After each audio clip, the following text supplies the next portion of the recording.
Hi welcome back to my channel. ఈరోజు కథ ప్రేమ పరిచయమే 112వ భాగాన్ని వినేద్దాం. వాళ్ళు గేటు దాటే వరకు చూస్తూనే ఉన్నాడు విదర్. ఇక విదర్తో పాటు అక్కడ వింధ్య ఒక్కటే నిలబడి ఉంది. వాళ్ళు కంటి ముందు నుంచి మాయమయ్యాక ఫేస్ టర్న్ చేశాడు విదర్. ఎదురుగా చేతులు కట్టుకుని తననే చూస్తున్న వింధ్య కనిపించగానే తెలియకుండా తల వంచేశాడు. వింధ్య అనవసరంగా వింధ్యతో కమిట్ అయ్యాను. శిల్పాకి నా కోసం కన్నీరు పెట్టుకునేంత ప్రేమ ఉంటే వింధ్యకి కనీసం అర్థం చేసుకునే ప్రేమ లేదు అనుకుంటున్నావా విదర్ అని ప్రశ్నిస్తూ విదర్ గడ్డం పట్టుకుని తల పైకెత్తి అతని కళ్ళల్లోకి సూటిగా చూసింది.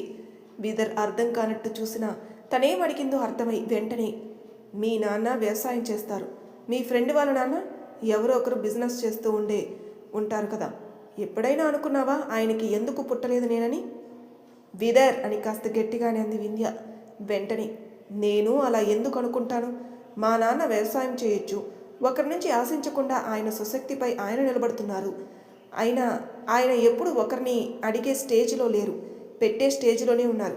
ఒకవేళ మేము దైన్య స్థితిలో ఉన్నా కూడా నేను అలా అనుకోను, ఎందుకంటే నాకంటూ ఈ జన్మనిచ్చింది ఆయన. విదర్ ఒక చిన్న చిరునవ్వుతో, బాగానే ఆలోచించావు ఆయన విషయంలో. మరి నేను ఎలా అనిపిస్తున్నాను నీకు? తను నన్ను ప్రేమించవచ్చు, కానీ నేను ప్రేమించే అమ్మాయివి నువ్వు. ఈ జన్మాంతం అంటే నా కడ వరకు నీతో ఉండాలి, ఆనందంగా గడపాలి అనుకుంటున్నాను నేను. అది ఇంకెవరి దగ్గరో నాకు దొరకదు. తను ఎంత ప్రేమించినా, ప్రేమ పంచినా, నా మనసుకి నచ్చిన అమ్మాయి అందంగా ఉన్నా లేకున్నా, ఓ కోటకి రాణి అయినా కాకున్నా తను నా మనసుకు రాణినే. తను నన్ను అర్థం చేసుకోలేకపోతే ఏంటి, నేనేంటో తనకు అర్థమయ్యేలా చేస్తాను.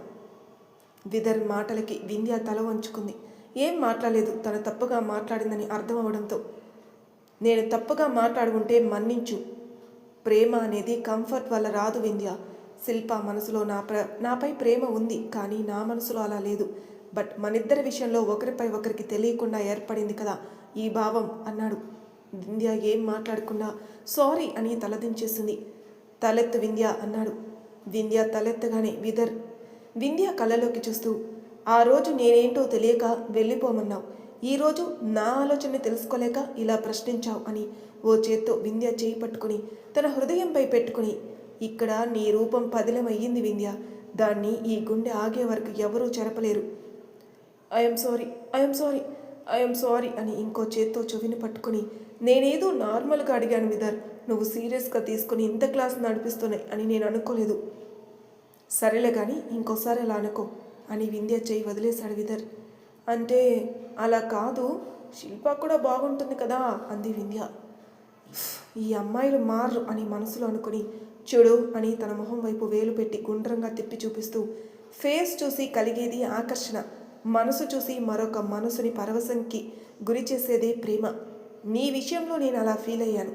ఆల్రెడీ నీకు ఈ మాట చెప్పాను, నువ్వు నాకు అద్భుతానివని అని చెప్పి వింధ్య వైపు చూశాడు. వింధ్య మెటికలు విరిచి, ఇలా కలివిడిగా మాట్లాడచ్చు కదా, ఎందుకు పొడిగా మాట్లాడతావు అంది.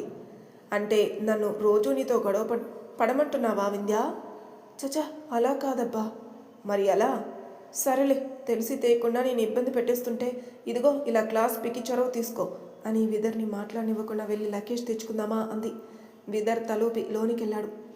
ఏం మాట్లాడాలో అస్సలు తెలియలేదు నీకు అని వింధ్య తన్ని తానే అనుకుని తల కొట్టుకుంటూ విదర్ వెనుక చుట్టూ చూస్తూ వెళ్ళింది. తను అక్కడికి రావడం తక్కువ, ఒకసారి విదర్ని కలవడానికి వచ్చింది. సో చుట్టూ పరిగించి చూస్తుంది. అయితే విదర్ ఫాస్ట్గా లోనికి వచ్చేటప్పుడు కింద ఓ పక్కన ఉన్న వాటర్ మగ్గుకి అనుకోకుండా తగిలి చూడకుండా వెళ్ళిపోయాడు. దానితో మగ్గు కింద పడి అందులో ఉన్న వాటర్ చక్కగా కింద పోతూ ఉన్నాయి.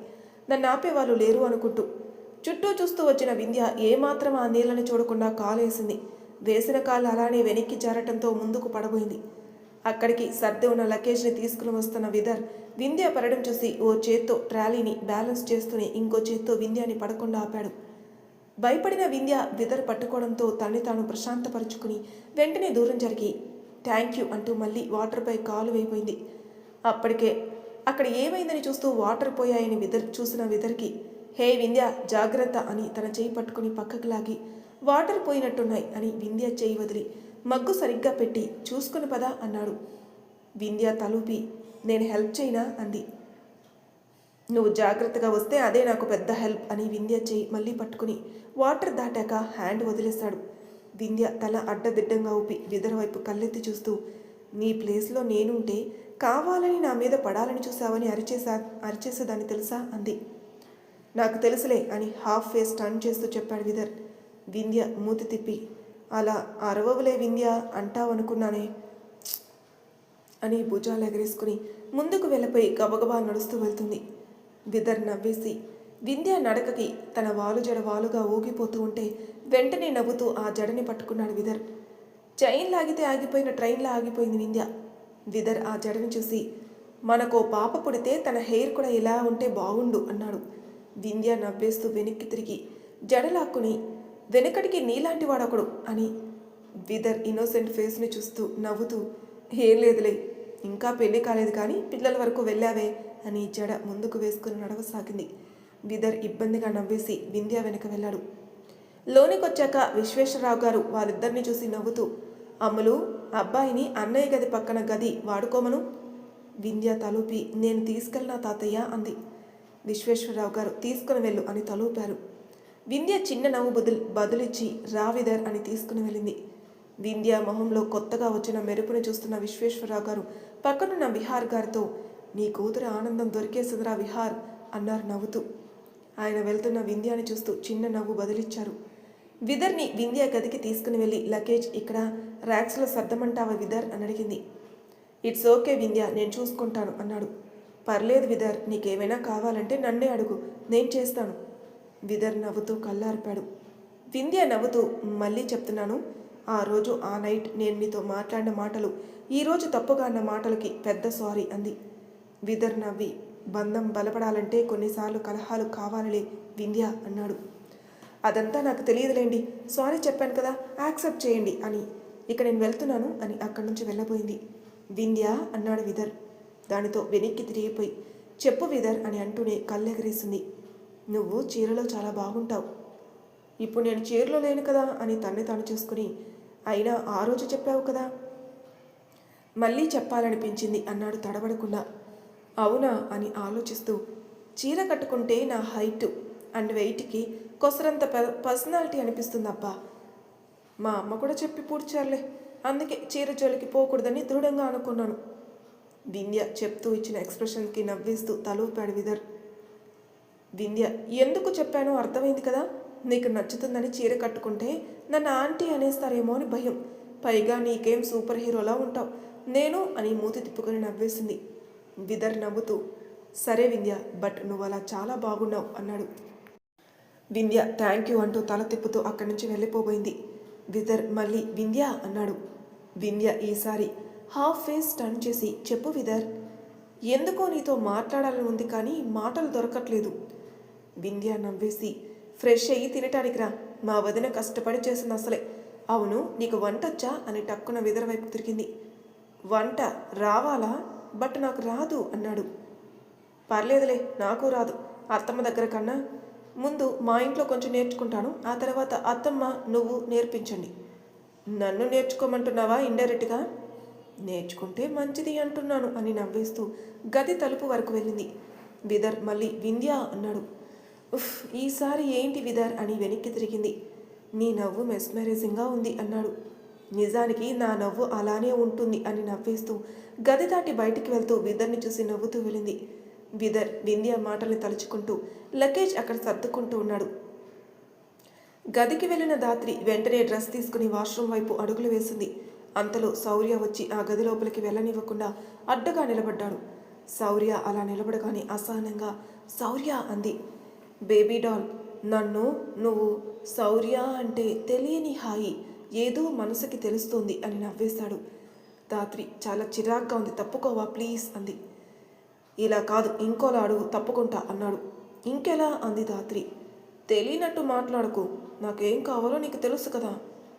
దాత్రి 2 నిమిషాలు శౌర్యాన్ని చూసి, తప్పుకోవా అయితే అంది. తప్పుకోను అని తల అడ్డంగా ఊపాడు. దాత్రి చిటిక వేసి గాలి వేగాన శౌర్య నుంచే లోపలికి వెళ్ళిపోయి వాష్రూమ్ డోర్ బిగించి చేతిలో ఉన్న బట్టల్ని ఫిక్స్ చేసి ఉంచిన స్టాండ్పై వేలాడేసి పక్కకి తిరగగానే శౌర్య ఎదురుగా కనిపించాడు. శౌర్య అలా ఎదురుగా నిలబడ్డంతో తల కొట్టుకుని మనసులో, ఇంత చిన్న లాజిక్ ఎలా మర్చిపోయావు దాత్రి అనుకుని శౌర్య వైపు అలా తప్పించుకోగలను శౌర్య నుంచి అన్నట్టు నవ్వలేక నవ్వుతూ చూసింది. శౌర్య కళ్ళెగరేసి, ఇప్పుడు ఎలా తప్పించుకుందాం అనుకుంటున్నావా అంటూ దాత్రి మీదకి రాబోతుంటే 2 అడుగులు వెనక్కి వేసింది. వెంటనే వెనక గోడ హాయ్ చెప్పింది. శౌర్య కళ్ళలో ఏవో భావాలు, వాటిని అంచనా వేయలేక తలవాల్చేసింది దాత్రి. శౌర్య నవ్వుతూ చూసి, నాకు కావాల్సింది ఇవ్వవా, పోనీ నేను తీసుకున్న దాత్రి అని చాలా చిన్నగా అన్నాడు. దాత్రికి ఏదో తెలియని కంగారు చుట్టుముట్టేయడంతో శౌర్య ముందు ఎటూ కదల్లేక అలా నిలవలేక గుండెలో సవ్వడి అధికమవుతుంటే నోరుని మెదపలేక బెరుకుగా నిలబడింది. దాత్రిని అలా చూస్తున్న శౌర్యకి ఏదో తెలియని ఆనందం, తన వల్ల దాత్రి పడుతున్న సిగ్గు, చిన్నపాటి కంగారు అన్నీ చాలా కొత్తగా ఉన్నాయి శౌర్యకి. అలా చూస్తూనే, అవును ఈ గదికి రాను అన్నావు, ఎలా వచ్చావు? దాత్రి వెంటనే, నేను రాను అంది రాత్రి, పగలు కాదు అని తలెత్తి చెప్పింది. నవ్వుతూ అవునా అని దాత్రి కళ్ళలోకి చూస్తున్న శౌర్యాన్ని చూడగానే వెంటనే తలవాల్చి, కొత్త కదా శౌర్య, వంటగదిలో ఫుల్ స్వెట్ పట్టింది, తెలియని చిరాకు, బాత్ చేయని శౌర్య అంది. అవునా, అయ్యో సరిచేయి అని వచ్చే నవ్వుని ఆపుకుంటూ చేతులు కట్టుకుని నించున్నాడు. దాత్రి గుడ్లు తాలేసి, అలా ఎలా చేస్తారు, నువ్వు వెళ్ళు శౌర్య ఇక్కడి నుంచి. నేను నాకు కావాల్సింది దొరికే వరకు వెళ్ళను అన్నాడు. సరే నీకేం కావాలో నువ్వే తీసుకో అని గోడకి ఆనుకుని అమాయకంగా చెప్పింది. అవునా, సరే విను, నువ్విస్తే ఓ 2 ముద్దులు, ఓ వెచ్చటి స్పర్శతో కూల్గా అయిపోతుంది. వద్దు, నన్నే ఇవ్వమన్నావు అనుకో, లెక్కల్లేవిక అని అర్థం కానట్టు చూస్తున్న దాత్రిని చూసి చాలా కష్టంగా నవ్వుని దాస్తూ చెప్పాడు. శౌర్య మాటలకి దాత్రి మనసులో, నేను తనకి ముద్దు పెట్టకపోతే తను ఎలా నా నుంచి తీసుకుంటాడు అనుకుని అయోమయంగా చూసింది. సరే శౌర్య, నేను తీసుకుంటానని కావాలని దాత్రి భుజం మీద ఉన్న ఓనిపై చెయ్యి వేశాడు.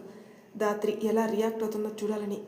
అసలే గుండెదడ పెరుగుతుందో అనుకుంటున్న దాత్రికి శౌర్య పనికి హడిలిపోయి, నాకు ఇంత బెట్ట అవసరమా అనుకుని వెంటనే శౌర్యకి దగ్గరగా జరిగి కాస్త ఇబ్బంది అయిన కాళ్ళని ఎత్తి శౌర్య 2 బుక్కలపై చిన్న పిల్లలకి పెట్టినట్టు పెట్టేసి, ఓకేనా శౌర్య, ఇక వెళ్ళు అంది. ఏంటిది, ఫీల్ ఏది బేబీ డాల్, అది ఎక్కడి నుంచి తెచ్చుకోవాలి మళ్ళీ అన్నాడు. ఏదైనా మార్కెట్లో దొరుకుతుందేమో అడుగు శౌర్య అంది. సెటైర్ కదా, నిజంగా ట్రాక్టర్ టైర్ కూడా కాదు శౌర్య అంది. అదిగో మళ్ళీ అని, మరి ఏంటి అన్నట్టు చూశాడు శౌర్య. చాలా చిరాగ్గా ఉన్న శౌర్య ఇలాంటి టైంలో ఎలా ఫీల్ అవుతానో చెప్పు అని అమాయకత్వం నిండి ఉన్న కళ్ళతో అంతకంటే అమాయకమైన స్వరాన్ని పలికించింది. నిజమే కదా, నీలో ఫీల్ కలగాలి, నా ఫీలింగ్ మొత్తం నీకిచ్చేస్తాను ఉండు అన్నాడు. అదెలా అన్నట్టు చూసింది దాత్రి. శౌర్య వెంటనే దాత్రిని దగ్గరకు లాక్కున్నాడు. దాత్రి వెంటనే, ఏమైంది శౌర్య? ఓ వెచ్చని స్పర్శ బ్యాలెన్స్ ఉంది కదా, అది నేను పంచుతాను, నాకు తెలిసి అప్పుడు నీలో నా ఫీలింగ్ కలుగుతుంది, ఇక అప్పుడు వెంటనే నువ్వు నాకు 2 ముద్దులు ఇచ్చేయి, అయిపోతుంది. దాత్రి సీరియస్గా చూసి, ఎందుకు శౌర్య ఇలా నాతో ఆడుకుంటున్నావు? మనకి పెళ్ళయింది బేబీ డాల్, నీతో ఇలా ఆడుకోక ఏం చేయాలి? శౌర్య, ఇంకోసారి అలా దీర్ఘం తీస్తే నేను నీ తేనెలురుతున్న అదరాల రుచి చూడాల్సి వస్తుంది మరలా అన్నాడు. వెంటనే నోటిపై చెయ్యి వేసుకుని తల అడ్డదిడ్డంగా ఊపింది.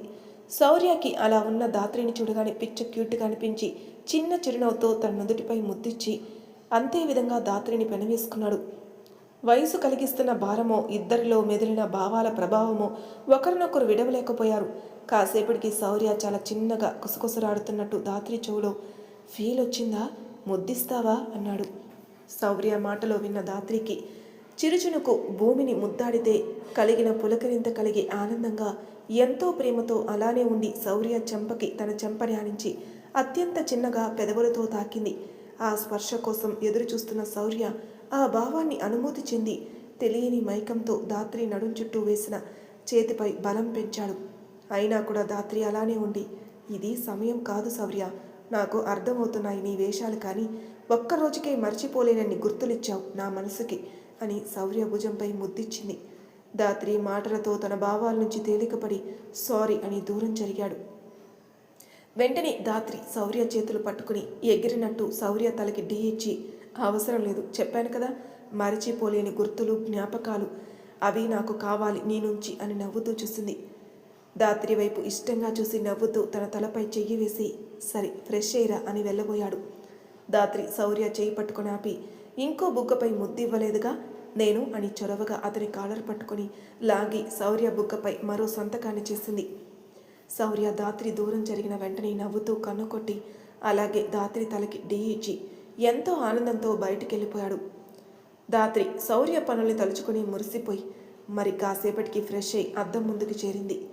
రెడీ అవుతూ ఉండగా తన మనసులో ఇది అని చెప్పలేని భావం. వెంటనే మనసులో కంపెనీ తిరిగొచ్చిందా అని గబగబా కిందికొచ్చి చుట్టూ వెతుకుతూ చూస్తుంది. కానీ తనకు అక్కడున్న ఎవరిలో కంపెనీ దాగి ఉందో అర్థం కాలేదు. కానీ అది అక్కడే ఉందని మాత్రం పసిగట్టగలిగింది. ఇంతలో దాత్రికి దామిని గారు తన గర్భంపై చెయ్యి వేసుకుని కూర్చుని యామిని గారు మాటలు వింటూ కనిపించారు. పొరపాటున అది ఎవరిలో ఉందో సమయానికి తెలుసుకోలేకపోతే వాళ్ళని కోల్పోయినట్టే. ఆ మాట అనుకున్న వెంటనే దాత్రి మనసుకి ఏదో తెలియని వేదన. చుట్టూ ఉన్న అందరినీ పరికించి చూస్తుంది. విదర్ టీంని పంపించేసి వచ్చి హాల్లో కూర్చున్నాడు తేజ్ అండ్ కో. తేజ్ దాత్రిని గమనించి ఏమైంది దాత్రి, ఎందుకు కంగారు పడుతున్నావు, సార్ ఎక్కడా అని అడిగాడు. దాత్రి తేజ్ మాటలకి తల అడ్డంగా ఊపి నేను ఇలా ఫీల్ అవ్వకూడదు, నేను ఎలా అయినా దాన్ని బయటికి నెట్టాలి, కంగారు పడకూడదు అనుకుని తెలీదు తేజ్ అని వెంటనే అక్కడి నుంచి పక్కకి నడుస్తూ మనసులో ఇంతకీ శౌర్య ఎక్కడికి వెళ్ళాడు, ఆ రుద్రాక్ష మాల తీసేశాడా ఏంటి, తీసేసిన ఇంట్లోనే ఉంటుంది కదా, ఉంటే దాని శక్తి కంపెనీ నిలువరించగలుగుతుంది కదా అని రకరకాల సందేహాలతో శౌర్య కోసం చుట్టూ వెతకసాగింది. కానీ శౌర్య జాడ కనిపించలేదు. కానీ ఇంతలో మాధవి గారు దాత్రి మనసుని చదివినట్టు గుడి నుంచి శౌర్యాని రమ్మని పిలుపు వచ్చింది. దాత్రి అక్కడికి వెళ్ళాడు శౌర్య అంది. దాత్రి ఆ మాటకి వెంటనే ఆవిడ వైపుకి తిరిగి అవునా, సరే అత్తమ్మ అని శౌర్యతో మాట్లాడాలి అనుకున్న ప్రయత్నాన్ని ఆపి గదికి వెళ్ళపోబోతుంటే మాధవి గారు తిని వెళ్ళు దాత్రి అన్నారు. శౌర్య వచ్చాక తింటానత్తమ్మ అని గదికి వెళ్ళబోతూ ఆగి వెంటనే పూజ గదికి వెళ్ళి అక్కడున్న పసుపు ప్యాకెట్ని తీసుకుని వెళ్ళిపోయింది. అలా వెళ్తున్న దాత్రిని అక్కడే ఉన్న కంపెనీ చూసి ఆట మొదలవ్వబోతుంది దాత్రి చూడు అని మనసులో అనుకుంది. గదికి వెళ్ళిన దాత్రి మనసులో నా మనసుకేమైంది, నా చుట్టూ అల్లుకున్న బంధాలు నన్ను భయానికి గురి చేస్తున్నాయా అనుకుని వెంటనే గదిలో ఉన్న వాటర్ బాటిల్ తీసుకుని డ్రెస్సింగ్ టేబుల్ దగ్గర కూర్చుని తెచ్చుకున్న పసుపు మొత్తాన్ని ముద్ద చేసి అక్కడే ఉన్న కుంకుమతో ఇష్టంగా చిన్నగా 2 కళ్ళలా పెట్టి ముక్కు ఉన్నట్టు చాలా పలుచుగా కుంకుమ రాసి పెదవులు అన్నట్టు రూపం దిద్ది కళ్ళ మధ్య ఆ కుంకుమతోనే నిండైన బొట్టు పెట్టింది. పసిడి వర్ణంలో ఉన్న ఆ అమ్మవారి రూపాన్ని చూసి నీ మేని వన్నెను కొలవగలవా అమ్మా అని మనసులోని అనుకుని మాట్లాడుతున్నట్టు ఎలా ఉన్నావమ్మా, నీ స్పర్శలో జీవితం అంతా ఉండాలి అనుకున్నాను. నాకు ఈ మానవ ప్రయాణం ఎలాగో మొదలై ఎన్నో వింతలతో కొనసాగుతుంది. నిన్ను చూసి స్పర్శించి తప్పించి ఎన్నాళ్ళైంది. నీపై భక్తి కన్నా అతిబలపై ప్రేమ ఎక్కువ చూపించానా, నన్నెందుకు ఇన్నాళ్ళు నాస్తికరాల్ని చేశావు అని అలకగాని వెంటనే నీ సమక్షం నీ ప్రేమ నాకు ఇంకా గుర్తుందమ్మా అని ఆ రూపాన్ని అపురూపంగా చూసుకుని ఒక్కసారి ఆ రూపాన్ని చేత్తో మొత్తంగా తాకింది. పసుపు ముద్దలా ఉన్న అమ్మవారు వెలిగిపోతూ కనిపించారు. ఆనందంగా చూస్తూ నా ఈ జన్మ ఎవరికి హాని చేయడానికి కాదమ్మా, కేవలం అతని ప్రేమ సాన్నిధ్యం కోసం మాత్రమే కావాలనుకున్నాను. నా వల్ల ఏ ప్రాణికి హాని జరగనివ్వనని నమస్కరించి ఆ పసుపు రూపంలో ఉన్న అమ్మవారిని అక్కడే వదిలి కిందికెళ్ళి పెరట్లో కూర్చుని తను ఎంతగానో నమ్మే అమ్మవారి నామస్మరణ ఉచ్చారణ మొదలుపెట్టింది. శౌర్య సాయంత్రం వరకు అడ్రస్ లేడు. సాయంత్రం 5:30 ప్రాంతంలో వింధ్య, తేజ్, వీదర్ వీళ్ళు ముగ్గురు హాల్లో కూర్చొని టీ తాగుతూ మాట్లాడుకుంటున్నారు. ఇంతలో వింధ్య తాన్య, రామ్ ఇద్దరు ఎక్కడ తేజ్ అని అడిగింది. రామ్ గాడు మంచి డ్రీమ్లో ఉన్నాడు, ఇక తాన్యాకి తలనొప్పంట పడుకుంటానంది. వింధ్య ఓకే, అన్నయ్య గుడి నుంచి ఇంకా రాలేదు, మరి దాత్రి ఎక్కడికి వెళ్ళింది అంది. మా సార్ కోసం ఎదురు చూస్తూ ఉండుంటుందిలే అన్నాడు తేజ్. వింధ్య నవ్వుతూ అలా ఏం ఉండదు, ఏదో తన పని తాను చేసుకుంటూ ఉంటుంది అంది. వింధ్యని గమనిస్తున్న విదర్ వింధ్య నీకో విషయం తెలుసా అన్నాడు. నువ్వు చెప్పాలనుకున్న విషయం నువ్వు చెప్తేనే కదా తెలుస్తుంది అంది. తేజ్ నవ్వుతూ వింధ్యకి హైఫై ఇచ్చాడు. వింధ్య కూడా హైఫై ఇస్తుండగా పాపం విదర్, నీతో ఫ్యూచర్ అంటే చుక్కల్ని లెక్కబెట్టడమే అని నెమ్మదిగా అర్థమవుతుంది అన్నాడు తేజ్ నవ్వుతూ. వింధ్య చెయ్యి ఇవ్వకుండా ఆపేసి కోపంగా చూసింది. దానితో తేజ్కి ఏమన్నాడో అర్థమై పల్లికిలించాడు. వాళ్ళిద్దరి నవ్వుతూ చూసిన విదర్ నీ నవ్వు శౌర్య నవ్వు ఒకలానే ఉంటుంది, ఈ విషయం నీకు తెలుసా అని అడుగుతున్నాను అన్నాడు. వింధ్య అప్పటికప్పుడు ఒక అద్దం తెచ్చుకొని చూసుకుంటూ అవును విదర్ అని ఏదో గుర్తొచ్చినట్టు దాత్రి ఈ విషయం నాకు చెప్పింది, కానీ అప్పుడు అర్థం కాలేదు. నా నవ్వు చూస్తుంటే తనకి కావాల్సిన వ్యక్తి నవ్వు గుర్తుకొస్తుందని చెప్పింది. నేను ఒక ట్యూబ్ లైట్ని కదా, వెలగలేదు అని చెప్పింది. విదర్ నవ్వుతూ చూశాడు. ఎందుకు నిన్ను నువ్వు ఇంతలా పొగుడుకుంటావు అన్నాడు తేజ్. వింధ్య కళ్ళెత్తి తేజ్, నీకు ఈ మధ్యన నన్ను ఏడిపించడం పని అయిపోయింది అంది. తేజ్ నవ్వుతూ, అన్నా చెల్లెలు కొట్టుకోకపోయినా తిట్టుకోకపోయినా మజా ఉండదు కదా వింధ్య అన్నాడు. వింధ్య ఒక్కసారి తేజ్ వైపు చూసి, ఓ సరే, శౌర్య సార్ అన్నయ్యపై ఉండే రెస్పెక్ట్నా నా అల్లరిని దాచేయమంటుంది. నువ్వు ఇచ్చావు కదా, బీ రెడీ. కావాలని ఇరుక్కుపోయేవాడిని ఏమంటారో తెలుసా సార్ అంటూ విదర్ వైపు చూశాడు తేజ్. తెలీదే అన్నట్టు లుక్కిచ్చాడు విదర్. తేజ్ తేజ్ అంటారు సార్ అని నవ్వుతూనే చెప్పాడు. ఇంతలోనే వింధ్య అన్నయ్య అంది. ఎవరిని అన్నట్టు తిరిగాడు తేజ్. నిన్నేలే, అంత ఆశ్చర్యపోవద్దు. తేజ్ కళ్ళు పైకెత్తి, ఏదో ఉంది జాగ్రత్త అని తనకి తాను చెప్పుకున్నాడు. నాకు హెల్ప్ చేస్తావా అన్నయ్య? అయినా నేను అడిగితే చెయ్యవా ఏంటి? తప్పక చెయ్యాలి అన్నట్టు చెప్తూనే తేజ్ చేయి పట్టుకుని నాతో రా అన్నయ్య అని లాక్కొని వెళ్ళింది వింధ్య. తేజ్ మనసులో, నేను అడ్డంగా ఇరుక్కుపోయాను, నన్ను కాపాడేవారు ఎవరు అనుకుని వెనక వెళ్ళాడు. విదర్ ఎక్కడికో అన్నట్టు ఇద్దరు వెనక అనుసరించాడు. ఇప్పటి వరకు వీళ్ళు చూడని ప్రదేశం. ఇంటికి ఓ పక్కన కావాల్సిన ధాన్యాన్ని నింపడానికి ఓ చిన్న ఇంటిలా నిర్మించారు. ఆ ధాన్యం కొంత అమ్మకానికి తీసి మరికొంత అక్కడే భద్రపరిచారు ఓ గదిలో. అలాగే ఇప్పటి వరకు ఆ ఇంట్లోనే విదర్ బ్యాచ్ ఉంది. అది ఇంటికి ఒక పక్కన భాగమైతే మరో పక్కన ఓ బారు గోడతో ఉన్న గేట్ని తెరిస్తే ఒక పెద్ద షెడ్ లాంటిది ఉంది. ఇప్పటి వరకు అక్కడికి వచ్చిన వాళ్ళు ఎవరూ అంతగా ఇంటికి అటుపక్క ఏముంది అనేది పట్టించుకోలేదు. విదర్ ఆ ప్లేస్ని చూసి, అక్కడున్న పశువుని చూసి ఓ అంచనాకి వస్తే అక్కడున్న పాలేరుని చూసి కొన్ని రోజుల క్రితం వరకు అతనే వాళ్ళకి భోజనాలు పనులు చూసుకున్నాడని గుర్తొచ్చింది. తేజ్ అక్కడ ఆవరణాన్ని చూసి నోరు తెరిచాడు. ఊళ్ళో వాళ్ళ ఇళ్లతో పోల్చుకుంటే వింధ్య వాళ్ళ ఇల్లు చాలా పెద్దగా ఉంటుంది. ఇప్పటి వరకు విదర్ అనుకో ఉన్న ఇల్లు ఒక మామూలు ఇల్లులా కనిపిస్తుంది. ఆ రెండిటి మధ్యలో పూల మొక్కల కోసం ఉండే చోటు చాలా అందంగా ఉంటుంది. ఇప్పుడు ఇంకో పక్కన ఉన్న ఈ భాగం చాలా పెద్దది, అలాగే విశాలమైనది కూడా. తేజ్ తేరుకుని, ఈ స్థలం అంతా మీదేనా వింధ్య అన్నాడు. ఆహా కాదు, ఎదురింటి వాళ్ళదన్నయ్య అని నవ్వుతూ అనేసి, మనదే అంది. అవునా, ఎప్పుడూ నిశ్చింతంగా పరిశీలించలేదే, చాలా బాగుంది అని అంటుండగాని సాయంత్ర సమయాన పాల కోసం పరుగులు పెడుతున్న లేగదూడ కనిపించింది. దాన్ని చూసిన తేజ్, ఆవులు కూడా ఉన్నాయా మీకు అన్నాడు. ఎందుకంత ఆశ్చర్యపోతున్నావన్నయ్యా?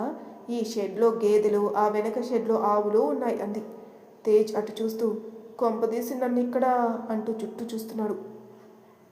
పిడకలు కొట్టించడానికి తీసుకురాలేదు, కంగారు పడద్దులే అని భరోసా ఇచ్చింది వింధ్య.